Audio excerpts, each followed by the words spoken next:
অৰুণোদয় আঁচনিৰ গুৰুত্বপূৰ্ণ আপডেট লৈ আহিছোঁ। সেইটো আপডেট হ'ল, যদি আপোনালোকে অৰুণোদয় আঁচনিৰ পইচা লাভ কৰি আছিল, এইবাৰ কিন্তু ৩৭ লাখ মহিলাৰ একাউণ্টত অৰুণোদয় আঁচনিৰ পইচা সোমাই গৈছে।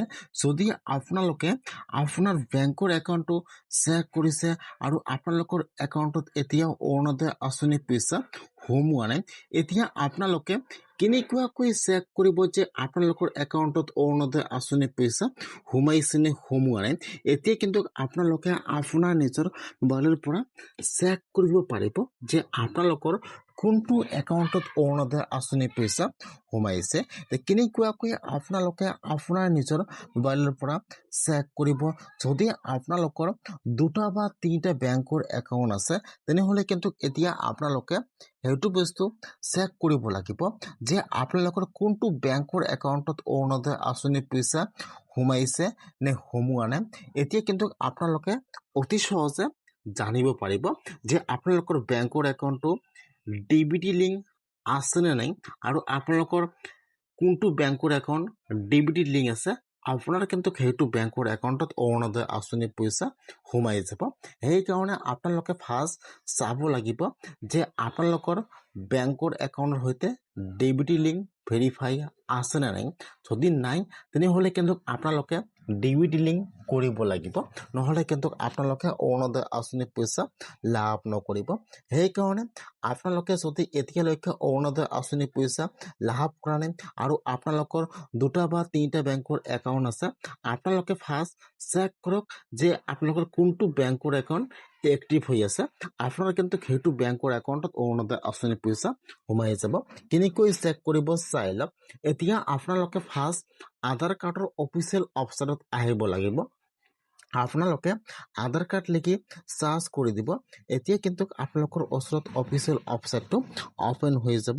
এনেকুৱাকৈ আপোনালোকে ফাৰ্ষ্ট লেংগুৱেজ চিলেক্ট কৰি লৈ ল'ব।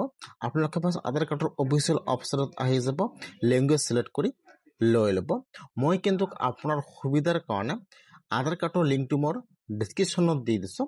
আপোনালোকে ডাইৰেক্ট ক্লিক কৰি আপোনালোকে এইটো অপশ্যনত আহি যাব। এইটো অপশ্যনত আহি যাব। হোৱাৰ পিছত চাব দি আছে লগ ইন। এতিয়া আপোনালোকে লগ ইনৰ ওপৰত ক্লিক কৰিব।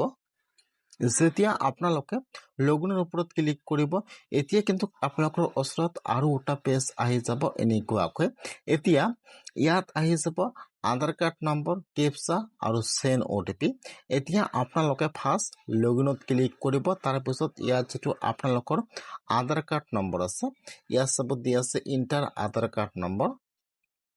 এতিয়া আপোনালোকে আপোনাৰ আধাৰ কাৰ্ড নম্বৰটো বহাই দিব আৰু ইয়াত যি নম্বৰ আহিছে বা ইয়াত যিটো কেপচা আহি যাব, এতিয়া আপোনালোকে ইয়াত কেপচাটো বহাই দিব। কেপচাটো বহাই দিব আৰু আধাৰ কাৰ্ড নম্বৰটো বহাই দি আপোনালোকে এতিয়া লগ ইন উইথ OTPত ক্লিক কৰিব। এতিয়া যিটো আপোনালোকৰ আধাৰ কাৰ্ডত ফোন নম্বৰ দিয়া আছে, তাত কিন্তু আধাৰ OTP আহি যাব।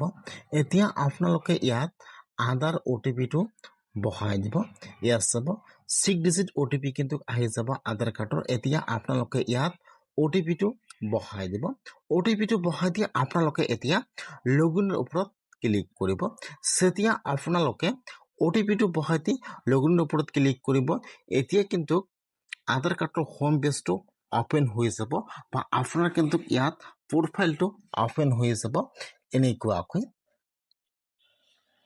এতিয়া আপোনালোকে ইয়াত চাব, ইয়াত যিটো 4 নম্বৰত অপশ্যন দিয়া থাকিব বেংক ছেভিং ষ্টেটাছ। এতিয়া আপোনালোকে সেইটো অপশ্যনৰ ওপৰত ক্লিক কৰিব, বেংক ছেভিং ষ্টেটাছ। যেতিয়া আপোনালোকে সেইটো অপশ্যনৰ ওপৰত ক্লিক কৰিব, এতিয়া আপোনালোকৰ যিটো বেংকৰ একাউণ্ট ডিবিটি লিংক এক্টিভ হৈ আছে, ইয়াত কিন্তু বেংকৰ নামটো শ্ব' কৰিব। যদি আপোনালোকে আপোনাৰ 2টা বা 3টা বেংকৰ একাউণ্ট আছে, আপোনালোকৰ একাউণ্টত যিটো অৰুণোদয় আঁচনিৰ পইচা 9,000 টকা সোমাইছে। যদি আপোনালোকৰ সেইটো বেংকত অৰুণোদয় আঁচনিৰ পইচা সোমোৱা নাই তেনেহ'লে আপোনালোকে ফাৰ্ষ্ট চেক কৰিব লাগিব। ইয়াত যিটো বেংকৰ নাম শ্ব' কৰিব আপোনাৰ কিন্তু সেইটো বেংকৰ একাউণ্টত যিকোনো চৰকাৰী আঁচনিৰ পইচা সোমাই যাব বা অৰুণোদয় আঁচনিৰ পইচা কিন্তু আপোনালোকৰ সেইটো বেংকৰ একাউণ্টত সোমাই গৈছে। সেইকাৰণে বহুতৰে কিন্তু সেইটো প্ৰব্লেম হৈ আছে। একাউণ্ট চেক কৰিছে কিন্তু এতিয়ালৈকে একাউণ্টত অৰুণোদয় আঁচনিৰ পইচা সোমোৱা নাই। সেইকাৰণে আপোনালোকে আজিয়ে এবাৰ চাই লওক যে আপোনালোকৰ কোনটো বেংকৰ একাউণ্ট DBT লিংক আছে। আপোনাৰ কিন্তু সেইটো বেংকৰ একাউণ্টত অৰুণোদয় আঁচনিৰ পইচা সোমাই গৈছে।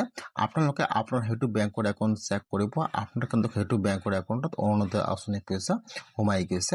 সেইকাৰণে আপোনালোকে এনেকুৱাকৈ DBT লিংক চেক কৰক।